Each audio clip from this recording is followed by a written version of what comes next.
What is going on, Alabama fans? We are here for our instant reaction to Alabama versus Tennessee. The Crimson Tide come away with a 17-point victory, 37-20 in this ball game today. It is their fourth straight win against a ranked opponent. And look, hey, by the time Sunday rolls around, I think Alabama is going to be at least in the top five. They might even find themselves in the top three, with Miami ranked at number 2 and Ole Miss ranked at number 5, both losing here in the past couple of days. I think this Alabama team is definitely going to be inside the top 3 here in just a couple of days. We're going to go through our instant reaction for this game today, but make sure you guys are subscribed. We are live for every single Alabama football game of the season. We got videos for you guys all season long, all off season long, whether it's, transfer portal,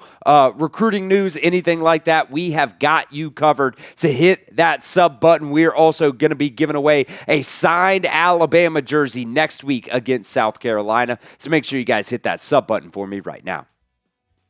All right, a couple things before we get into some of the instant reactions here, some of my takeaways from Alabama's win. Jam Miller left in this game. He did not play the full game for Alabama. I think a lot of that had to do with just keeping him healthy in this game today. Rushing-wise, he was not very good. Had 12 carries for only 15 yards in this game. So overall, wasn't a very good performance at all for Jam Miller, but, coming off of that concussion from that Missouri game, look, at the end of the day, it was just keeping him healthy there.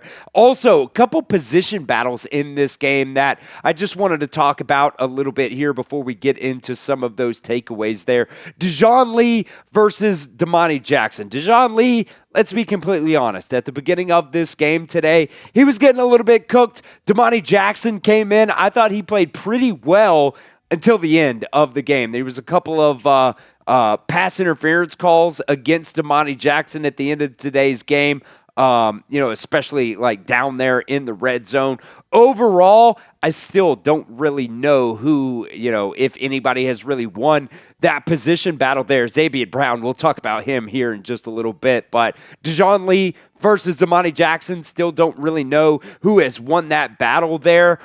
Same thing with right tackle, Wilkin Formby versus Michael Carroll. Michael Carroll actually started this game for Alabama at that right tackle position, but I definitely do got to go back and watch this a little bit more, but Wilkin Formby still did play a little bit at that right tackle spot.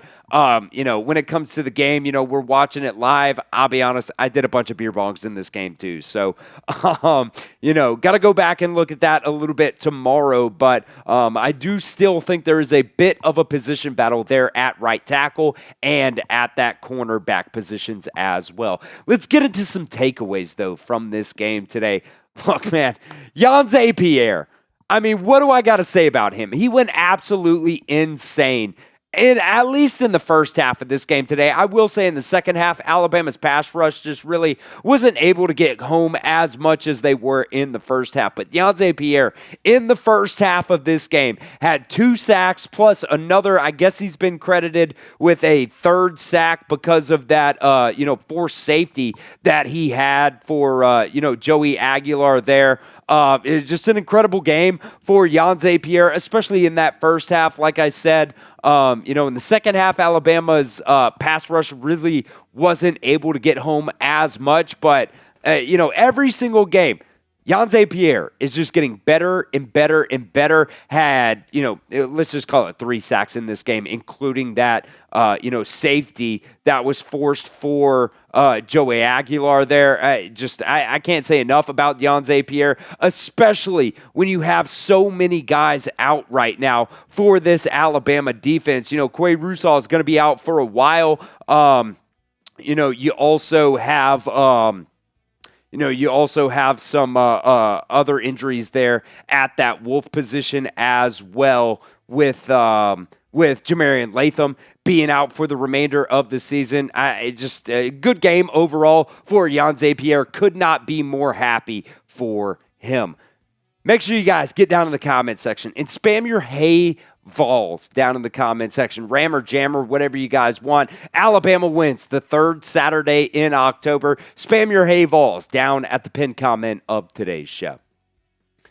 Takeaway number 2. DaShawn Jones has overall been, pretty solid, I think, for Alabama at that Husky position. But today, he's getting beat a lot. And Red Morgan finally was able to get in there for Alabama at that Husky spot. I thought he played really well. Again, still kind of same thing there. I got to go back and watch the film a little bit more there. But Red Morgan played really, really well for Alabama once they put him in instead of DaShawn Jones. Maybe this is going to be an overreaction as well, but I thought Red Morgan played an incredible game for Alabama at that spot there, and maybe this might be another position battle right now for the Crimson Tide. You got it at the cornerback spot with Dejon Lee and Damani Jackson. You got it at the right tackle spot with Wilkin-Forby and Michael Carroll. DaShawn Jones, for the most part, has been playing at that Husky position for Alabama, but I thought Red Morgan came in and played a really, really good game at that Husky spot. So we'll see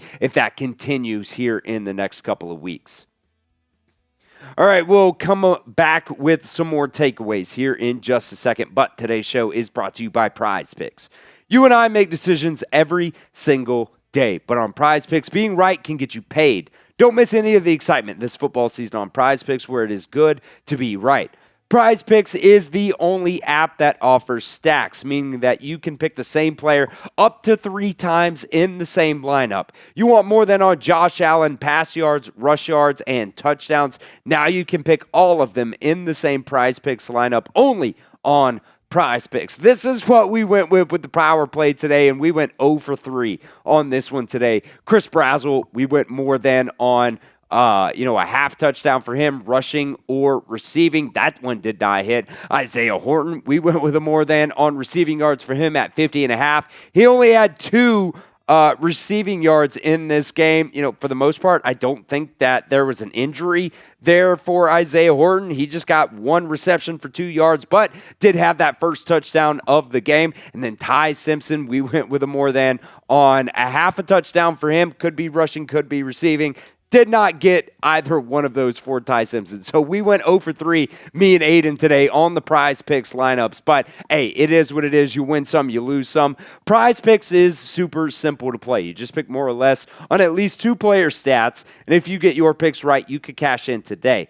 Play Prize Picks to get action on football in more than 40 different states, including California, Texas, Georgia, and yes, Prize Picks is available in the state of Alabama as well. So download the Prize Picks app and use promo code CLNS to get $50 in lineups after you play your first $5 lineup. That's promo code CLNS to get $50 in lineups after you play your first $5 lineup. That link is down in the description of today's show. It's also down at the pinned comment of today's show as well. Prize Picks. It is good to be right. All right, so technically, Alabama did not win the turnover battle in this game. Ty Simpson did have a fumble that, I'll be completely honest with you, I did not think that was a fumble by Ty Simpson, but the biggest one at the end of the day was Zabien Brown's 99-yard pick six right before halftime. As time expired, Zabien Brown goes 99 yards to the house for that pick six. That was a massive turning point in this game because Tennessee was going down the field. They were trying to score right before halftime. And look, Alabama got the ball back at the start of the second half. So, Tennessee was trying to score right there before halftime, and Alabama was able to, at least get an opportunity to double up right there before halftime. That was a massive turning point in this ball game today with Zabien Brown's pick six. And Zabien Brown just continues to be, in my opinion, I haven't really heard a lot about Zabien Brown's in terms of the national media, conversation. But man, I genuinely think he is he is definitely one of the best cornerbacks in college football right now. I know he is only a sophomore, but man, this time next year, I think Zabien Brown is going to be in the conversation for one of the best cornerbacks in college football right now. And that pick six, man, that was a massive turning point in this game against Tennessee today. Takeaway number 4, Ty Simpson. at the end of the day, I thought he was just decent in this game today. He was 19 for 29, 253 yards passing, did have those 2 touchdown passes, no interceptions, but he did technically have that 1 fumble during the game as well. I'll be honest, I didn't think it was a fumble from Ty Simpson. He's going to throw the ball. It was reviewed. They ended up upholding it there. But, at the end of the day, Ty Simpson just continues to do the same thing week after week after week. He is not this flashy, insane player like, a lot of people want him to be in terms of, you think about Dante Moore. He runs the ball a lot. Some of these other quarterbacks in the Heisman race right now, Ty Simpson just gets the job done, whether it's just checking down or, just making the right play. At the end of the day, that's all it is for Ty Simpson. He just makes the right play just week after week after week, play after play after play. I'm so excited for him. His, both mom and dad were in attendance for this game tonight. They got an opportunity to see him in person tonight. So, with Carson Beck throwing 4 interceptions yesterday, I think Ty Simpson is probably, if not definitely, the number 1 contender right now in college football for that Heisman Trophy. Maybe you see from Fernando Mendoza in there. I haven't really looked at Indiana at all this week. I don't know if they're even playing or not, to be completely honest with you. But, Ty Simpson, man, the dude just week after week after week is making plays, and he is making the right plays. Play after play after play. So shout out Ty Simpson. I don't think he had a great game today, but at the end of the day, he got the job done. So grade Ty Simpson against Tennessee down in the comment section. A, B, C, D, or F. I think it's at least a B, to be honest with you. Didn't have any interceptions, but did have that one, fumble that, they call it a fumble anyway. So let me know what you guys think about Ty Simpson's play against Tennessee. A, B, C, D, or F. Number 5, this might be kind of a controversial take here, but I thought at the end of the day, the defense actually played pretty decent in this game. They held strong at the end of the day. Tennessee did have 409 total yards in this game, but they were only 5 for 14 on 3rd down. They were 4 for 5 on 4th downs today, so shout out them on that, I guess. But you had the pick 6 there by Zabien Brown, and this was the number 1 scoring offense in the country. Tennessee was averaging 48 points per game. They only ended up scoring 20 points in this game today. So your defense, got the job done. I think they did what anybody really could have asked them to do. Coming into this game, I thought Tennessee was going to get theirs, and that definitely happened in this game. Towards the end of the game, you gave up, some points. In the 3rd quarter, Tennessee ended up scoring 6. In the 4th quarter, Tennessee only had the 1 touchdown there. But just overall, I thought the defense held very, very strong. Alabama now with 4 straight wins against ranked opponents. They're 4-0 in the SEC. You have South Carolina next week. I don't necessarily know how good South Carolina is, but you definitely do not want to take anybody, for granted here. You don't want to overlook any types of teams out there, especially in the SEC. It is a road game for Alabama next week, and it is also going to be South Carolina's homecoming game, a little bit earlier of a start in that game, next week against South Carolina. But, man, you guys can light up the scars tonight. This was a great win by this Alabama team, 37-20 against the number 1 scoring offense in the country. Alabama's defense held them to only 20 points in this game. Another ranked win for Alabama. I think they're going to find themselves inside the top 3 coming on Sunday.